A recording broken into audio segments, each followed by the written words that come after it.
Hello everyone, welcome to my online study point. दोस्तों, आज की इस वीडियो में पार्ट 1 में रुधिर और रुधिर परिसंचरण तंत्र के जो मोस्ट इंपॉर्टेंट क्वेश्चन है उनका अध्ययन किया जाएगा। आप वीडियो को बिना स्किप के अंत तक देखिए ताकि आपको हर एक प्रश्न की जानकारी मिल पाए। तो आइए स्टार्ट करते हैं। सबसे पहला क्वेश्चन है, रुधिर का जो अध्ययन है वो कहलाता है हिमेटोलॉजी। आप क्वेश्चन बनाना सीख जाइए, फिर आपके लिए कुछ भी मुश्किल नहीं है। प्रश्न कैसे पूछा जा सकता है, रुधिर का अध्ययन क्या कहलाता है, तो आपको आंसर क्या देना है, हिमेटोलॉजी। सबसे पहला क्वेश्चन। दूसरा, रुधिर के विषय में क्वेश्चन क्या है, रुधिर क्या है। रुधिर जो है एक तरल संयोजी ऊतक है, ये भी आपको नोट कर लेना है। रुधिर या रक्त का तरल भाग क्या कहलाता है, वो कहलाता है प्लाज्मा। रक्त को ही रुधिर कहा जाता है और इसका जो तरल भाग है वो प्लाज्मा कहलाता है। जैसे किसी को अगर चोट लग जाए, थोड़ी देर बाद खून का बहना रुक जाता है तो ऊपर जो है हल्की पीले से रंग की लद्दा पदार्थ जमा हो जाता है, वो सख्त भाग हो जाता है, वो प्लाज्मा कहलाता है। तो प्लाज्मा जो है ये हल्के पीले रंग का चिपचिपा और थोड़ा क्षारीय द्रव्य होता है, ये भी आपको ध्यान रखना है। प्लाज्मा जो है अम्लीय नहीं होता, ये क्षारीय होता है।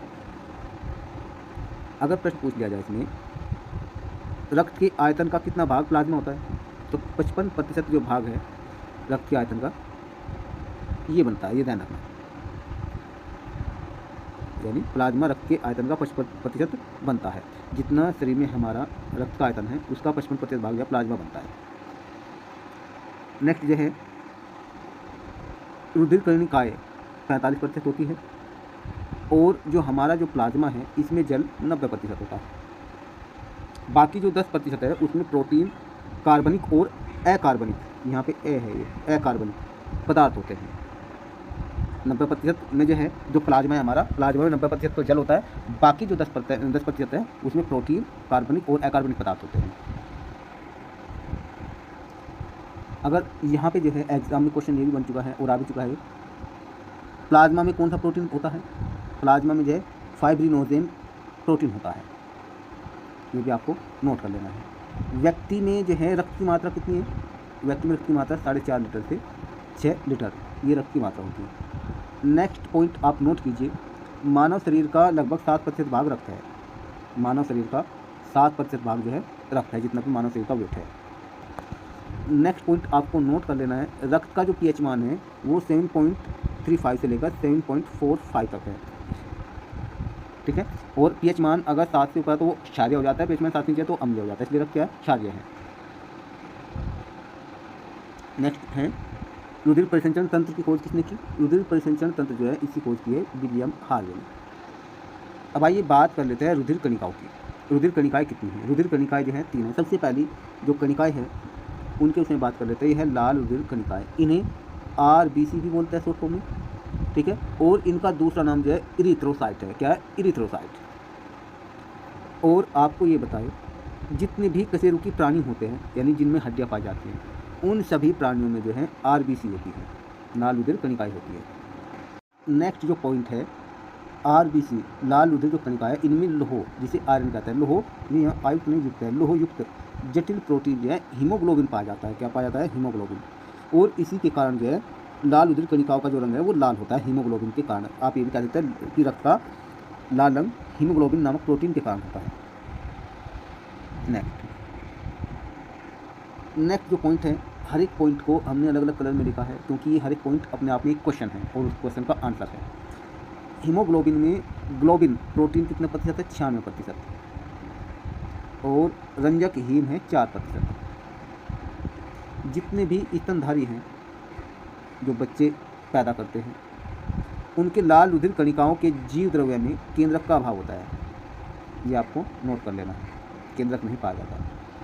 केवल एकमात्र प्राणी ऊँट ही ऐसा है जिसकी लाल रुधिर कणिकाओं में जो है केंद्रक होता है, ये क्वेश्चन एग्जाम में आ भी चुके हैं।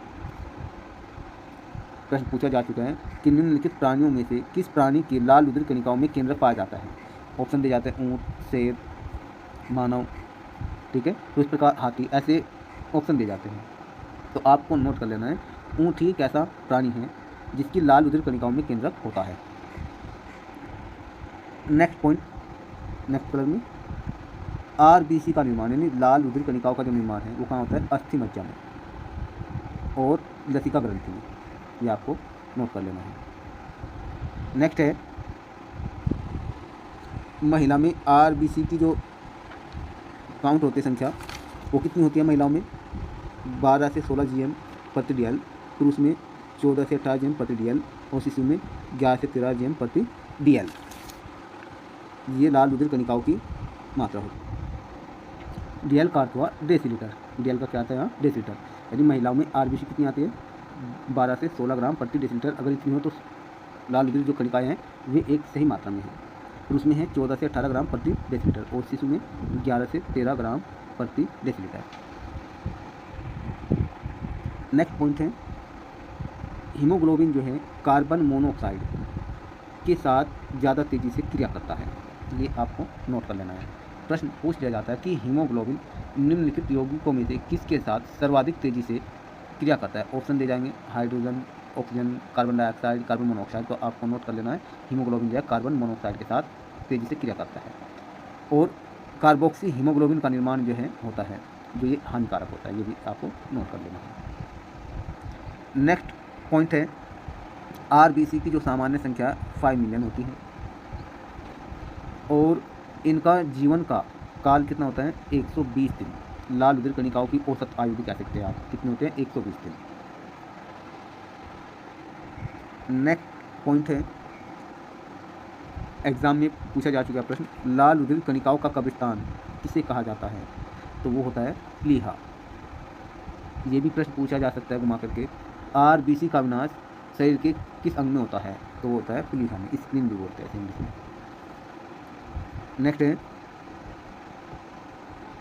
नेक्स्ट पॉइंट में, RBC के उत्पादन के लिए गुर्दे से स्रावित राइथ्रोपोटीन हार्मोन, कौन सा? राइथ्रोपोटीन हार्मोन, ये जो है उत्तरदायी होता है। जो लाल रुधिर कणिकाएं का उत्पादन होता है, इसके उत्पादन के लिए जो गुर्दा है, गुर्दे से जो उत्पन्न होता है, स्रावित का मतलब उत्पन्न निकलता है, राइथ्रोपोटीन हार्मोन, ये उत्तरदायी है इसका, राइथ्रोपोटीन हार्मोन। जितने भी कीट होते हैं उन कीटों में जो है कीटों का जो रक्त होता है उनमें हीमोग्लोबिन नहीं होता।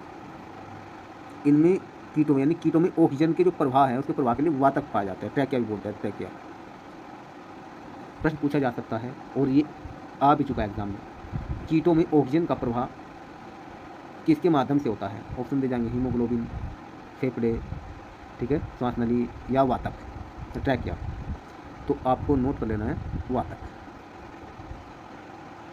नेक्स्ट पॉइंट है, लाल रक्त कोशिकाओं की कमी से कौन सा रोग होता है? एनीमिया, यानी खून की कमी। और ये भी प्रश्न जो है पूछ लिया जाता है, स्तनियों में सबसे छोटी लाल रुधिर कोशिकाएं किस स्तनधारी की है? तो ये क्या होगा? कस्तूरी जो मृग है, कस्तूरी मृग की जो लाल रुधिर कणिकाएं है वे सबसे छोटी होती है। अब आइए नेक्स्ट बात करते हैं श्वेत रुधिर कणिकाओं के विषय में। श्वेत रुधिर कणिकाओं WBC यानी वाइट ब्लड सेल्स भी आप इसे बोल सकते हैं, और इसे कॉर्ड सेल्स भी कहते हैं, cord cells, white blood cord cells, श्वेत रुधिर कणिकाएं। इनका दूसरा नाम क्या है? इनका दूसरा नाम है ल्यूकोसाइट्स। शरीर का सिपाही भी श्वेत रुधिर कणिकाओं को कहा जाता है और शरीर की रक्षक कोशिका भी श्वेत रुधिर कणिकाओं को ही कहा जाता है। श्वेत रुधिर जो कणिकाएं हैं इनमें केंद्रक तो होता है, लेकिन ये जो है हीमोग्लोबिन इनमें नहीं होता, जबकि लाल रुधिर कणिकाओं में केंद्रक नहीं होता, हीमोग्लोबिन होता है।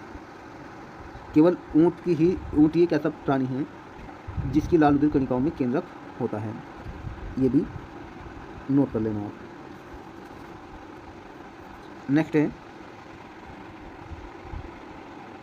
लिम्फोसाइट, मोनोसाइट्स और न्यूट्रोफिल्स, इओसिनोफिल्स और बेसोफिल्स, ये 5 रुधिर कणिकाएं हैं, भी आपको ध्यान रखना है। और ये यहाँ पे RBC में WBC है, ये भी आपको नोट कर लेना है, WBC। लिम्फोसाइट्स, मोनोसाइट्स जो है WBC सर्वाधिक संख्या में होती है, फिर न्यूट्रोफिल्स, इओसिनोफिल्स और बेसोफिल्स, ये 5 WBC हैं। और इनकी औसत संख्या कितनी होती है? यानी श्वेत रुधिर कणिकाओं की औसत संख्या होती है 6000 से 8000 प्रति घन मिलीमीटर होती है रक्त में, कई में रक्त में। WBC का जीवन काल होता है 2 से 4 दिन का। आरबीसी और डब्ल्यूबीसी का अनुपात कितना होता है? अगर आरबीसी 600 है तो डब्ल्यूबीसी 1 होगी, यानी 600 अनुपात 1 होता है। रक्त में डब्ल्यूबीसी की अगर संख्या अधिक हो जाए तो कौन सा रोग होता है? रक्त का कैंसर रोग होता है। ये भी आपको नोट कर लेना है। क्वेश्चन एग्जाम में पूछा जा सकता है कि किन कणिकाओं की रक्त में संख्या अधिक होने से रक्त का कैंसर रोग होता है, तो आपको नोट कर लेना है WBC, वाइट ब्लड कॉर्पसेल्स, श्वेत रुधिर कणिकाओं की संख्या अधिक होने से रक्त का कैंसर रोग होता है। नेक्स्ट जो है ये लिम्फोसाइट्स और मोनोसाइट्स, जो श्वेत रुधिर कणिकाएं हैं, इनमें के कोशिका द्रव्य में जो है कण नहीं होते, ये भी आपको ध्यान रखना है। एग्जाम में पूछ ले जाता है।